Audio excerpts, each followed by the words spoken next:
दोस्तों, क्या आपको कभी ऐसा लगता है कि आप हर तरफ से लोगों से घिरे हुए हैं? दुनिया के हर कोने में कंपनियां लगातार दिलचस्प पहचान बनाकर आपका ध्यान खींचने की कोशिश करती हैं, जिससे आप उनके प्रोडक्ट्स के बारे में सोचने पर मजबूर हो जाते हैं। पहली नज़र में इनमें से कुछ तो मज़ेदार या रंगीन लोगों की तरह दिखते हैं, लेकिन करीब से देखने पर इनमें छुपी हुई शानदार कहानियों का पता चल जाता है, जिन्हें आपने पहले कभी नोटिस नहीं किया होगा। तो दोस्तों, हो जाइए तैयार, क्योंकि हम पता लगाने जा रहे हैं उन लोगों के पीछे छुपी हुई कहानियों को, जिन्हें आप हर रोज देखते हैं।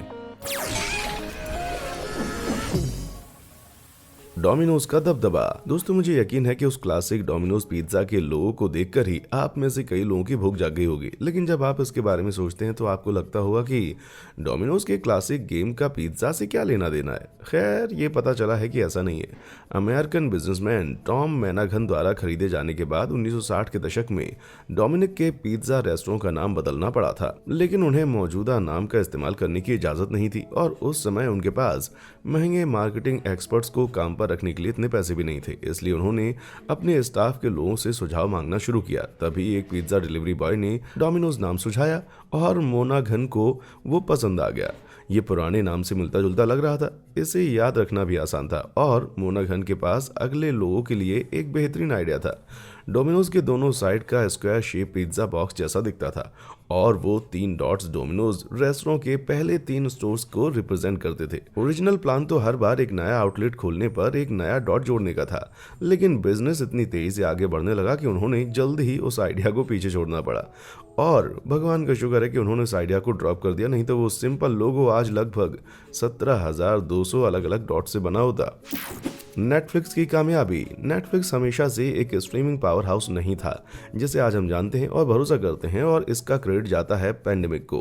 पहला आईफोन लॉन्च होने से लगभग 10 साल पहले 1997 में ये एक डीवीडी रेंटल कंपनी में शुरू हुआ था। उस समय इसके लोगो नेट और फ्लिक्स के शब्दों को अलग अलग करने वाली एक ओल्ड स्कूल की फिल्म रील थी, जिससे पता चलता है कि ये एक तरह की internet based film ordering service थी। लेकिन जैसे जैसे तकनीक बदलने लगी, नेटफ्लिक्स ने अपना फोकस डीवीडी डिलीवरी से हटाकर ऑनलाइन स्ट्रीमिंग की तरफ कर दिया। इसके लोगों में समय के साथ बहुत बदलाव आए।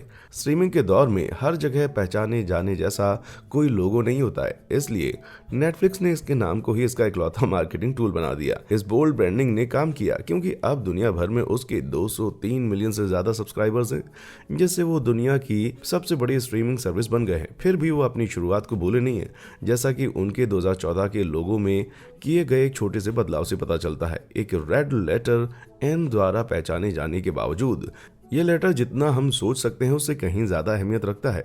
चमकदार रेड लाइन से क्रॉस की गई 2 हल्की रेड लाइंस पुरानी फिल्म की रील की एक रिंगलेट से मिलती जुलती है, ठीक उसी तरह जैसा उनका पुराना पर्पल और ब्लैक लोगो था। मुझे लगता है कि बेशुमार कामयाबी के बावजूद नेटफ्लिक्स ने इसको बरकरार रखा है।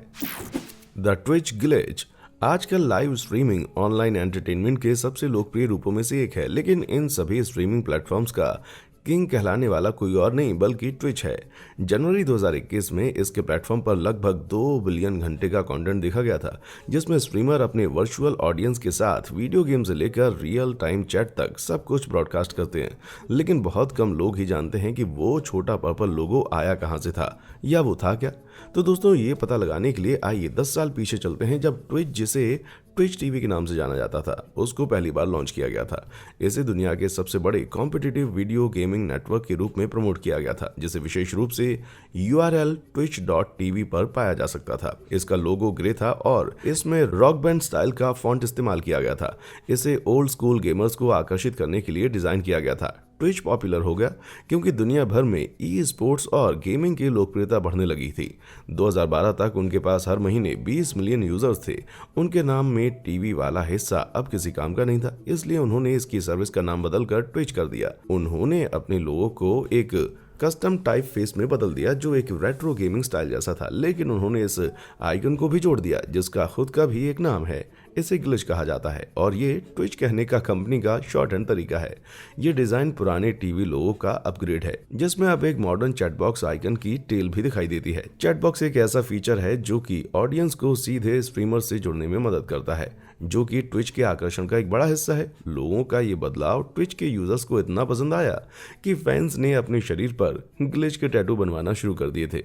फिर 2014 में अमेज़न द्वारा ट्विच को $970 मिलियन में खरीद लिया गया, लेकिन इसके फेमस लोगों के कलर और डिज़ाइन में सिर्फ छोटे मोटे बदलाव ही किए गए। अमेज़न तो पक्का यही सोचता है कि जो टूटा नहीं है उसे जोड़ने का कोई मतलब नहीं है। The smart Sony Vaio. James Bond film franchise में दिखाए जाने वाले एडवर्टीजमेंट के बारे में सोचते समय ज्यादातर लोग फैंसी कार्स, महंगी घड़ियां और प्रीमियम वोडका के लोगों को याद करते हैं। हालांकि 2006 की फिल्म कैसीनो रॉयल में एक ऐसा लोगो है जो थोड़ा अलग हटकर दिखाई देता है। सोनी वायो लैपटॉप को बॉन्ड के कई सीन्स में बड़ी जासूसी की साजिश रचते हुए, चीजों को हैक करते हुए और जरूरी ईमेल का जवाब देते हुए देखा जा सकता है। लेकिन इसका नाम और लोगो इतना अजीब है कि मुझे लगता है कि बॉन्ड को भी इसके कोड को क्रैक करने में मुश्किल हुई होगी। शुक्र है कि इसके डिजाइनर तेयो गोटो ने खुले तौर पर इसकी जानकारी को शेयर किया। वायो का मतलब वीडियो ऑडियो इंटीग्रेटेड ऑपरेशन है, जो कि उनके ओरिजिनल डिजाइन की एक कड़ी है। वायो को पहली बार 1996 में डेस्कटॉप कंप्यूटर के रूप में बनाया गया था और ये लोगो चतुराई और चालाकी से इसे रिप्रेजेंट करता है। वी और ए एनालॉग ऑडियो साइन वेव से मिलते जुलते हैं, जबकि आई और ओ वीडियो के डिजिटल बाइनरी कोड के 1 और 0 से मिलते जुलते हैं। यह जाहिर था कि दो तकनीकों को एक साथ डिवाइस में जोड़ा गया था और ये आज भी उतना ही स्टाइलिश दिखाई देता है जितना ये 25 साल पहले दिखता था। भाई मैं लोगों की बात कर रहा हूँ, उस पुराने मैकेनाइज्ड कंप्यूटर की नहीं। अद्भुत Tour de France. Tour de France इस दुनिया का सबसे प्रेस्टिजियस साइकिलिंग टूर्नामेंट है और ये जानने के लिए आपको एक साइकिलिंग फैन होने की जरूरत नहीं है। फ्रांस के खूबसूरत कंट्रीसाइड इलाकों में 23 दिनों में 2000 मील की दूरी को तय करने की चुनौती दुनिया भर के बेहतरीन साइकिलिस्ट को अपनी तरफ आकर्षित करती है, लेकिन वो यहाँ इस इवेंट की बेहतरीन मार्केटिंग की वजह से भी आते हैं। टूर डी फ्रांस लोगों को एक बहुत ही आकर्षक दिखने वाला लोगो हुआ करता था, जिसमें ब्लॉक लेटर्स स्पीडोमीटर के डायल से घिरे होते थे। क्या आपको नहीं लगता कि ये बहुत ही ऑफिशियल और कॉम्पिटिटिव है? खैर, ये सब 2003 में बदल गया जब रेस ने अपनी 100वीं एनिवर्सरी मनाई। इसके खूबसूरत फॉन्ट और रंगीन सर्कल ने पूरे लोगो को गैलिक टच दिया, लेकिन इसमें एक छोटी सी स्मार्ट डिटेल भी जोड़ी गई थी। क्या आपको वो दो छोटे से डॉट्स दिखाई दे रहे हैं? अगर आप शब्दों के इस हिस्से को हटाते हैं तो लेटर्स को विशेष रूप से उस पीले सर्कल की तरफ आर्च किया हुआ देखा जा सकता है, जिससे ये एक साइकिल पर सवार साइकिलिस्ट जैसा दिखाई देता है। भाई क्या आपको भी ऐसा लग रहा है कि आप इतने सालों से अंधे थे? स्टारबक्स का रहस्य। स्टारबक्स के लोगों को अगर आप पहली बार देखेंगे तो बता नहीं पाएंगे कि ये क्या बेचते हैं। उस खूबसूरत ग्रीन और व्हाइट कलर में दो फिश टेल पकड़े हुए एक मर्मेड को देखकर आपको लग रहा हुआ कि वो सी फूड बेच रहे होंगे। आखिर एक मर्मेड प्रिंसेस और कॉफी एक क्लासिक कॉम्बिनेशन कैसे हो सकता है? कॉफी फ्रेंचाइजी के लोगों को करीब से देखने पर और भी बहुत कुछ पता चलता है। जब 1970 के दशक में इसकी शुरुआत की गई थी, तब कॉफी हाउस बीन्स के आर्टिसनल ब्लेंड को सर्व नहीं किया करते थे, जिसके आज हम आदी हो चुके हैं। शुक्र है सीटल में रहने वाले टेरी हेकलर और गॉर्डन बुकर ने जल्दी ही इस मार्केट गैप को पहचान लिया। उनका इरादा एक हाई क्वालिटी कॉफी बीन और रोस्टिंग इक्विपमेंट स्टोर को खोलने का था, लेकिन उससे पहले उन्हें एक आकर्षक नाम की जरूरत थी। एडवर्टाइजिंग में काम करने वाले दोनों लोगों का मानना था कि एस और टी से शुरू होने वाले शब्द पावरफुल होते हैं। बहुत सोच विचार करने के बाद उन्होंने स्टारबो नाम रखने का फैसला किया। वो बस इसे फाइनल करने वाले थे कि उन्हें याद आया कि दुनिया की सबसे फेमस किताबों में से एक मोबी डिक में एक कैरेक्टर को मिस्टर स्टारबक कहा जाता था। अब जब उन्हें एक नाम मिल गया था तो उन्हें बस एक लोगो की जरूरत थी। सी फेयरिंग एडवेंचर नॉवेल के सब्जेक्ट को ध्यान में रखते हुए उन्होंने मर्मेड की तस्वीरों की तलाश शुरू कर दी। आखिर में वो 15वीं सदी की ट्विन टेल वाली सायरन से आकर्षित हो गए, जो थोड़ी सी एडिटिंग करने के बाद स्टारबक्स ब्रांड का ओरिजिनल चेहरा बन गई। कंपनी के बढ़ने के साथ साथ लोगों को भी लगातार रीमॉडल और सिंप्लीफाई किया गया है। 2011 तक ये खूबसूरत ग्रीन मर्मेड इतनी फेमस हो गई थी कि स्टारबक्स ने लोगो से अपना नाम पूरी तरह से हटा दिया था। हालांकि पहली नजर में ये कोई खास लोगो नहीं दिखता है, लेकिन स्टारबक्स की कामयाबी को देखते हुए लगता है ये एक बेहतरीन ऑप्शन था। पिज्जा हट का पास्ट। दोस्तों, क्या कभी बचपन में आप पिज्जा हट गए थे या कम से कम पिज्जा डिलीवरी के शुरू होने से पहले गए हों? इन फूड आउटलेट्स पर पिज्जा, साइड्स, सैलेड्स और डेजर्ट भी सर्व किए जाते थे, लेकिन कई लोगों के लिए पिज्जा हट का लोगो अपने आप में एक रहस्य है। मेरा मतलब है कि एक रेड सर्कल में एक काउबॉय हट का पिज्जा से क्या लेना देना है? हेड शेप का ये लोगो पिज्जा हट के नाम के आगे इंडियाना से लेकर कुआलालंपुर तक हर जगह पाया जा सकता है, जिसका कोई मतलब नहीं है। तो फिर ये आया कहां से? खैर, 1969 में विचिटा, कैंसस में अपना पहला स्टोर खोलने के 10 साल बाद पिज्जा हट दुनिया भर में फैलने लगा था। पिज्जा हट के मालिकों ने अपनी हर फ्रेंचाइजी के ऊपर एक चमकदार लाल यूनिक शेप के रूफ टॉप्स को जोड़ने का फैसला किया, क्योंकि उन्हें डर था कि दूसरी कंपनीज आसानी से उनसे आगे निकल जाएंगी।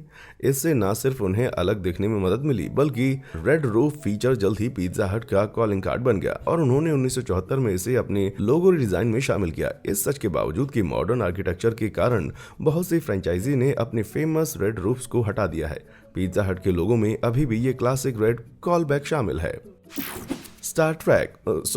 स्पेस फोर्स 2020 के अपने पहले ट्वीट के हिस्से के रूप में प्रेसिडेंट ट्रंप ने यूनाइटेड स्टेट्स ऑफ अमेरिका के brand new military division space force के लोगों को सबके सामने पेश किया। पहली नजर में ये बहुत ही ऑफिशियल लग रहा था, क्योंकि इसमें यूएस डिपार्टमेंट ऑफ डिफेंस के 5 दूसरे डिवीजन्स के सर्विस सील डिजाइन का इस्तेमाल किया गया था। हालांकि लोगों को ये नोटिस करने में ज्यादा देर नहीं लगी कि ये बहुत कुछ famous science fiction series Star Trek के स्टार फ्लीट लोगो की तरह लग रहा था, और लोगों से मेरा मतलब नर्ड से है। और हाँ, इसमें मैं भी शामिल हूँ। ये हुबहू वैसा ही था, ट्राइंगल का एरोहेड, ग्लोब का सर्कल, सेंटर का चक्कर लगाने वाला छोटा कॉमेट, और यहाँ तक कि तारों को भी वैसा ही रखा गया था। ये ऐसा था जैसे इसे एक मिरर यूनिवर्स में या एटलीस्ट एक नकली यूनिवर्स में बनाया गया हो। हालांकि एक ex national security policy adviser और एनालिस्ट जॉन नूनन ने पहले से इस्तेमाल में आने वाले अमेरिकन एयरफोर्स के कमांड लोगों से इसकी तुलना करके इसके डिजाइन का बचाव करने की कोशिश की। रिसर्च से पता चलता है कि सेंटर में मौजूद ट्राइंगल शेप, जिसे डेल्टा के रूप में भी जाना जाता है, उसको 1940 के दशक से मिलिट्री लोगों में इस्तेमाल किया जाता रहा है, यूनाइटेड स्टेट्स एयरफोर्स के 36वें ऑपरेशन ग्रुप की तरह। अच्छा, तो इस डिजाइन का एक छुपा हुआ इतिहास भी है। लेकिन जब दुनिया का ध्यान डेल्टा की तरफ टिका हुआ था, तो बहुत लोगों ने ध्यान नहीं दिया कि सील में स्टार क्लस्टर भी शामिल है, जो नासा के लोगों में पाए जाने वाले स्टार्स के जैसे ही हैं। भाई, मेरा मतलब है कि नाइट स्काई में 9000 तारे हैं, और जो कि दिखाई भी देते हैं। यार, क्या इन डिजाइनर्स के लिए ऊपर देखना वाकई इतना मुश्किल था? महंगी पड़ी पेप्सी का लोगो इतना यादगार बन गया है कि कुछ लोगों ने 2018 के विंटर ओलंपिक की ओपनिंग सेरेमनी के दौरान रेड और ब्लू कलर के साउथ कोरियन फ्लैग को एक बड़ा पेप्सी लोगो समझ लिया था। जब पहली बार इसे 1884 में बनाया गया था, तो इस कार्बोनेटेड कोला ड्रिंक को ब्रेड्स ड्रिंक कहा जाता था, लेकिन इसका नाम बदलकर पेप्सी कोला कर दिया गया, क्योंकि इसमें पेप्सिन, जो कि एक तरह का डाइजेस्टिव एंजाइम है, और कोला नट्स हुआ करते थे। जी हाँ, पेप्सी एक तरह का नट ड्रिंक हुआ करता था। आप हर दिन यहाँ नया कुछ सीख लेते हो यार। पेप्सी ने अपने लंबे समय से दुश्मन रहे कोका कोला से अलग दिखने और सेकेंड वर्ल्ड वॉर के दौरान अमेरिका को सपोर्ट करने के लिए इस पैट्रियोटिक लोगो के डिजाइन को पेश किया। इसमें हवा में लहराते अमेरिकन फ्लैग के रेड, व्हाइट और ब्लू कलर को दिखाया गया था, जिसे बड़ी चालाकी से एक बोतल के कैप में डिस्प्ले किया गया था। जैसा कि आप उम्मीद कर सकते हैं, इससे इसे यूनाइटेड स्टेट्स ऑफ अमेरिका में बहुत बड़ी कामयाबी मिली, जबकि उन 3 रंगों को नहीं बदला गया है। लोगों के शेप को मॉडर्न और सिंपल बनाने के लिए इसके डिजाइन में 11 अलग अलग बदलाव किए गए हैं। लेकिन हैरानी की बात यह है कि इस सारी सादगी की अच्छी खासी कीमत चुकाई गई है। उन्होंने अपने 2008 के अपडेट में कई सुपर साइंटिफिक फीचर्स को शामिल करने के लिए वेव्स की एग्जैक्ट क्रॉसिंग पर रिसर्च और डिजाइनिंग में $1 मिलियन खर्च किए थे, जैसे कि गोल्डन रेशो का एंगल, मोनालिसा की स्माइल का प्रोपोर्शन और भविष्य में होने वाले ट्रेंड्स के अनुमान। पेप्सी का लाइट की स्पीड के साथ संबंध पर भी डिजाइनर्स ने डिस्कशन किया था। यार, इन बातों में तो कुछ तो दम होगा ही कि इस पर इतना सीरियसली काम किया गया, लेकिन फिर भी क्या $1 मिलियन खर्च करने चाहिए थे? मुझे नीचे कमेंट सेक्शन में आकर बताइएगा। हर्षे का मासूम किस। मुझे यकीन है कि सिर्फ हर्षे के किस ही ऐसे किस नहीं थे जो बहुत से लोगों को वैलेंटाइन डे पर मिले होंगे। भगवान जानता है कि मैं उनमें से एक हूँ, और इसके लिए मैं पैंडेमिक का शुक्रगुजार हूँ। लेकिन जो लोग नहीं जानते कि ये टेस्टी चीज़ क्या है, तो दोस्तों, ये अमेरिका में बनाई जाने वाली सबसे फेमस कैंडीज में से एक है, जिन्हें 100 से भी ज्यादा सालों से बनाया जा रहा है। उनका लोगो एक क्लासिक पुराने जमाने के फॉन्ट से शुरू हुआ था, और पिछले कुछ सालों में धीरे धीरे बदल गया है और ज्यादा स्टाइलिश भी बन गया है। हालांकि 2003 में उन्होंने अपने लोगो में एक छोटा सा बदलाव किया था, जिसमें बड़ी चालाकी से छुपाई गई एक तस्वीर शामिल थी। क्या आपको वो दिखाई दे रही है? क्या होगा अगर मैं इसे इस तरह से घुमा दूं? क्या अब आप इसको देख सकते हैं? लेटर के और आई के बीच में एक गैप है, जिससे एक परफेक्ट बेल शेप हर्षे किस बनता है। यार, जिसने भी उस फॉन्ट को डिजाइन किया होगा ना, उसे इस आइडिया के लिए 1 या 2 किस्त तो जरूर मिलने चाहिए। हालांकि ये अब क्लियर दिखाई दे रहा है, लेकिन कई लोगों ने इस छोटे से बदलाव को नोटिस करने में कई साल लगा दिए, और कई लोगों से मेरा मतलब मुझसे है। क्या आपने भी इसे नोटिस किया? नीचे कमेंट सेक्शन में आकर बताइएगा। डिज्नी का धोखा। हम सभी ने बचपन की अपनी कई पसंदीदा फिल्मों की शुरुआत में इस क्लासिक कर्लिंग सिग्नेचर को देखा है। World famous animator, voice actor और फिल्म प्रोड्यूसर वॉल्ट डिज्नी इसके मालिक हैं। वो और उनकी कंपनी, जैसे सिर्फ वॉल्ट डिज्नी कंपनी के रूप में जाना जाता है, 20वीं शताब्दी के मध्य में एनिमेशन और कार्टून इंडस्ट्री की बेशुमार कामयाबी के लिए जिम्मेदार थे। आज भी एक फिल्म की शुरुआत में डिज्नी के सिग्नेचर का फेमस कर्ल दर्शकों को ये बताता है कि वो एक फैमिली फ्रेंडली फिल्म देखने जा रहे हैं। लेकिन जो कोई भी डिज्नी का बहुत बड़ा फैन है, वो रुक कर ये जरूर जानना चाहेगा कि मैं क्या बताने जा रहा हूँ। क्या आप तैयार हैं? वो सिग्नेचर नकली है। उनके पुराने पासपोर्ट की एक कॉपी को देखकर पता चलता है कि वॉल्ट डिज्नी के सिग्नेचर असल में ऐसे दिखते थे। डिज्नी कंपनी ने एक एनिमेटर द्वारा डिजाइन किए गए वॉल्ट के सिग्नेचर का एक स्टाइलिश वर्जन इस्तेमाल किया, क्योंकि कथित तौर पर वॉल्ट को उनके असली सिग्नेचर का तरीका पसंद नहीं था। ये बस इतना शानदार नहीं था, और अफवाह ये भी है कि वो इसकी नकल भी नहीं कर पाए थे। ओह, इसने मेरी यादों को ताज़ा कर दिया भाई। डेनिम की परंपरा। सभी जीन्स एक जैसी दिखाई देती हैं, लेकिन एक ब्रांड है जो एक छोटे लाल लेबल की बदौलत इस भीड़ में सबसे अलग दिखाई देता है। ठीक पहचाना आपने, मैं लिवाइस की बात कर रहा हूँ।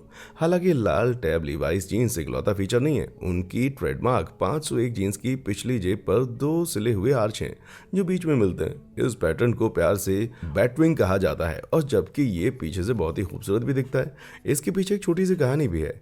लिवाइस स्ट्रॉस एंड कंपनी की शुरुआत 1873 में एक पॉकेट फास्टनिंग डिजाइन का पेटेंट कराने के बाद की गई थी।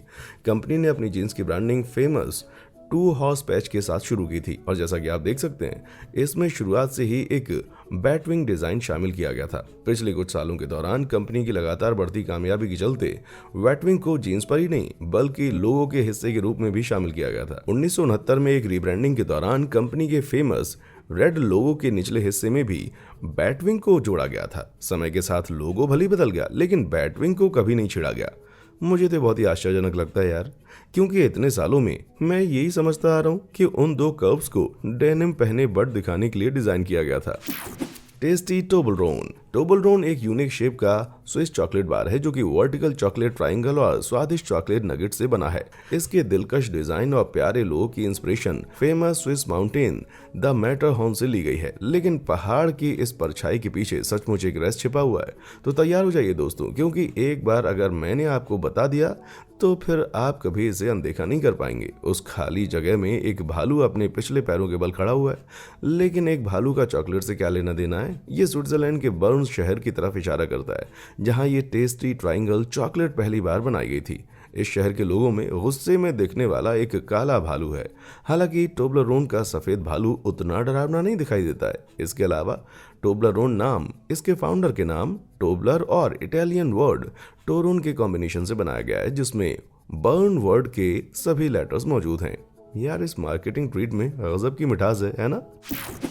सिक बीट्स। बहुत से लोगों के लिए सिंप्लिसिटी एक मेक या ब्रेक फैक्टर हो सकता है। मेरा मतलब है, इस भयानक डोबॉइस लोगों के मुकाबले नाइकी के इस ट्रेडमार्क टिक को ही देख लीजिए। शुक्र है कि बीट्स इलेक्ट्रॉनिक्स के लिए उनके नाम और लोगो दोनों की सादगी ने उन्हें एक सुपर सक्सेसफुल ब्रांड बनने में मदद की। म्यूजिक इंडस्ट्री के दिग्गज ड्रॉड्रे और जिमी इओवाइन उनके द्वारा बनाए गए रेड सर्कुलर बैकग्राउंड पर लोअर केस भी उनके प्रीमियम ऑडियो प्रोडक्ट से जुड़ा हुआ है, लेकिन इसकी सादगी के बावजूद इसके डिजाइन में एक अलग ही बात है। इसे साइड से देखने पर ऐसा लगता है कि किसी ने हेडफोन लगा रखा है। ये एक ऐसी कंपनी के लिए बहुत अच्छा है जो मुख्य रूप से म्यूजिशियंस को प्रीमियम हेडफोन और ऑडियो गियर बेचती है। और ये देखते हुए कि बीट्स को 2014 में एप्पल द्वारा $3 बिलियन में खरीद लिया गया था, ये क्लियर है कि उन्हें बीट नहीं जा सकती। एप्स की लड़ाई। जब musical.iv पहली बार 2014 में ऐप स्टोर पर दिखाई दिया तो दुनिया भर के टीनेजर्स ने डाउनलोड का बटन दबाकर अपने पसंदीदा गानों के साथ लिप सिंक करते हुए खुद को रिकॉर्ड करना शुरू कर दिया। ये एक ब्लॉकबस्टर था, लेकिन 2 साल से भी कम समय में ऐप स्टोर पर A.me नाम का एक लिप सिंक कॉम्पिटिटर दिखाई दिया। इसके नाम से यूजर्स को ये नहीं पता चल पाता था कि वो क्या था, और इसका लोगो एक अजीब से दिखने वाले पिंक म्यूजिकल नोट की तरह था। कहने की जरूरत नहीं है कि इससे musical.iv की लोकप्रियता को कोई खास असर नहीं पड़ा। दिसंबर 2016 में जब A.me ने अपना नाम बदलकर डॉइन कर लिया तो इसका लोगो अचानक एक ऐसी चीज में बदल गया जिसे आप आसानी से पहचान सकते हैं। दोस्तों, ये सही है कि A.me असल में टिकटॉक की तरफ पहला कदम था। एक चमकदार स्टेज को देखते हुए एक बड़ी भीड़ के बीच में होने के एहसास को जगाने के लिए इस नए और फेमस लोगो को डिजाइन किया गया था। इसका colourful overlay electronic wave effect के जरिए हासिल किया गया था, जिसने इसे एक 3D लुक दिया जो इसे दूसरे ऐप से अलग बनाता है। इस नए रूप के साथ डॉइन तेजी से फलने फूलने लगा और एक साल के अंदर ही इसके 100 मिलियन से ज्यादा यूजर्स हो गए, जबकि डॉइन का फोकस चाइनीज मार्केट पर था। इसकी पेरेंट कंपनी बाइटडांस ने उसी ब्रांडिंग के तहत अपने जुड़वा टिकटॉक को इंटरनेशनल मार्केट में डेवलप किया और लॉन्च किया। फिर 2017 में बाइटडांस ने musical.ly को $800 मिलियन में खरीदा और इसे टिकटॉक के साथ मिलाकर एक धांसू लिप सिंक एप्लीकेशन बनाया। फिर भी इसे देखकर ऐसा लगता है कि इसमें कुछ गड़बड़ है। बेशक ये A.me के ओरिजिनल म्यूजिक नोट पर आधारित है, लेकिन क्या वो सफेद लाइंस और कर्व्स musical.ly के लोगों से मिलते जुलते नहीं है? इतना ही नहीं, अगर आप इसे पलटते हैं तो इसकी तुलना पहले बताए गए बीट्स के लोगों से कर सकते हैं। तो क्या वो आपको मिलते जुलते नहीं दिखाई देते? क्या ऐसा हो सकता है कि म्यूजिक के मार्केट में पैर जमाने के लिए टिकटॉक के लोगों का शेप फेमस ब्रांड से इंस्पायर्ड हो? हालांकि ये सब सिर्फ अटकलें हैं, लेकिन मैं जानना चाहता हूँ कि आप क्या सोचते हैं। क्या आपको लगता है कि इस डिजाइन में टिकटॉक ने वाकई कुछ क्रिएटिविटी लगाई है या सीधे सीधे चुरा लिया है? नीचे कमेंट सेक्शन में आकर बताएं।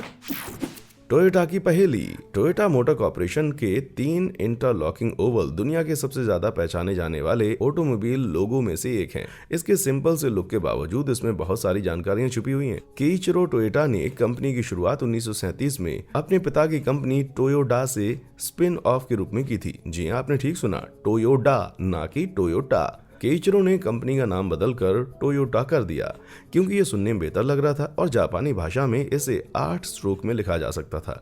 एशियन कल्चर में नंबर 8 को बहुत ही लकी नंबर माना जाता है क्योंकि ये पैसे और ताकत से जुड़ा हुआ है और ये क्लियर है कि 8 टोयोटा का लकी नंबर था। दुनिया में अपना डंका बजाने के बाद कंपनी ने 1989 में अपनी 50वीं सालगिरह मनाने के लिए अपना नया ओवल शेप का लोगो जारी किया। ये कस्टमर और कंपनी के आपसी विश्वास की तरफ इशारा करता है। इसका लेआउट गारंटी देता है कि इसे रियर व्यू मिरर से देखे जाने पर भी पहचाना जा सकता है। ये वाकई शानदार है, लेकिन उस ओवल शेप के अंदर कुछ और भी शानदार छुपा हुआ है। हर ओवल लैप को अलग करने पर टोयोटा के नाम का हर लेटर आसानी से दिखाई देता है। इतना ही नहीं, पहली नजर में देखने पर यह भी लगता है कि इसमें लकी नंबर 8 भी दिखाई देता है। भाई, इसे कहते हैं जीनियस और लक का एक शानदार स्ट्रोक। Hyundai में छुपा राज। टोयोटा की तरह Hyundai motor company automobile industry के सबसे प्रसिद्ध नामों में से एक है। भले ही लोगों के रूप में वो क्लासिक इटैलिसाइज्ड एज हमेशा उसकी पहचान नहीं हुआ करता था। ये साउथ कोरियन कंपनी 1967 में शुरू हुई थी और मार्केट में आने पर उसने अपने ऑफिशियल लोगो के रूप में इसको चुना। 1960 के दशक के लिए ये काफी मॉडर्न मोनोग्राम था जिसे उस मार्केट के लिए तैयार किया गया था जहां लोग इंग्लिश में बात किया करते थे, खासकर तब जब आप इसकी तुलना टोयोटा से करते हैं। फिर भी इसके ब्लैक कलर और अनएरोडायनेमिक शेप के बावजूद इसका लोगो कार्स की तुलना में टेंट जैसा ज्यादा दिखाई देता था। इसने 1978 में अपना लोगो बदलकर HD कर लिया ताकि लोग कंफ्यूज ना हो और ये ना सोचने लग जाएं कि ये दूसरी कार मैन्युफैक्चरिंग कंपनी होंडा है। फिर 1990 में टोयोटा द्वारा अपना गेम चेंजिंग लोगो डिजाइन पेश करने के ठीक 1 साल बाद Hyundai ने भी अपने लोगो को अपडेट किया और इसे एक मॉडर्न लुक दिया। इटैलिक एज को एक स्टाइलिश फोटो के साथ साथ एक सिंपल लेकिन फ्यूचरिस्टिक लेटर के रूप में डिजाइन किया गया था। Hyundai के हिसाब से वो क्लासिक एज एक कस्टमर और एक सेल्समैन को हाथ मिलाते हुए दिखाता है, जिसमें एक इशारा है जो उनके ट्रस्ट और सेटिस्फैक्शन का प्रतीक है। भाई, उसे देखने के बाद मुझे तो लगता है कि मैं बहुत ही सेटिस्फाइड हूँ। इनमें से कौन से छिपे हुए डिजाइन को आप फिर कभी अनदेखा नहीं कर पाएंगे? और क्या आप ऐसे किसी लोगों के बारे में जानते हैं जिसके पीछे कोई स्टोरी छुपी हुई है? मुझे नीचे कमेंट सेक्शन में आकर बताएं। हो सकता है कि वो अगले वीडियो का हिस्सा बन जाए। देखने के लिए शुक्रिया।